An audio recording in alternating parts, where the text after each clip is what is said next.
On vient de le voir à Nice avec cette hotline d'écoute, avec Face 06. D'autres ont opté pour le journal du confinement, un journal participatif pour les étudiants. Bonjour Abdelsamad Méteni. Bonjour Elisabeth, merci pour l'invitation. Merci d'être avec nous. Vous êtes le président de l'association EMF Lyon, étudiants musulmans de France. C'est quoi un journal du confinement participatif ? Alors pour faire simple, ce projet il est assez simple dans le concept mais il reste assez fort symboliquement. Donc en quelque sorte c'est une tribune pour les étudiants, pour leur permettre d'exprimer leur quotidien dans ce contexte assez spécial. Et ce sous forme d'un petit journal de bord en quelque sorte. Alors, en ça ligne. peut être sur un ton sérieux, humoristique, voire même parfois un peu fictif. Mais le On tout, se connecte. c'est vraiment un moment de partage. On se connecte pour pouvoir participer à ce journal du confinement. Comment ça fonctionne ? Alors pas besoin en fait, c'est plus simple que ça. Les gens peuvent nous envoyer leur journal sur nos réseaux sociaux et nous on va les mettre en forme pour harmoniser le tout et partager ça à tout le monde. Et c'est là qu'il y aura l'occasion de les lire. Que vous raconte-t-il ? Y a-t-il un texte qui vous a particulièrement marqué depuis le début du confinement ?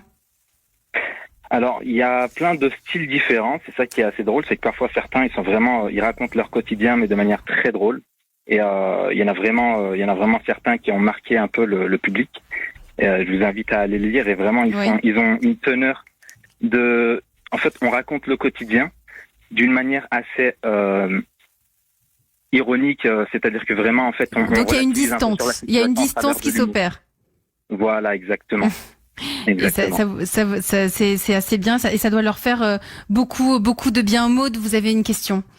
Oui, est-ce que vous pensez que cette initiative va perdurer après le confinement ? Est-ce que ça a créé quelque chose entre ces élèves qui ont peut-être pris une habitude d'écriture, qui ont eu envie de partager leur quotidien ?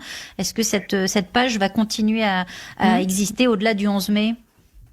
Bah écoutez, c'est une très bonne remarque. Comme on a vu qu'il y avait un certain engouement autour de ça, on se dit qu'effectivement, peut-être ça peut durer et que ça peut donner envie aux gens de créer quelque chose de nouveau et vraiment de créer une nouvelle dynamique dans l'expression et dans la pérennisation en fait de cette expression-là, que ça devienne une vraie tribune. Le confinement est propice aussi à la créativité. Merci Abdelsamad Méteni, le président de l'association EMF Lyon.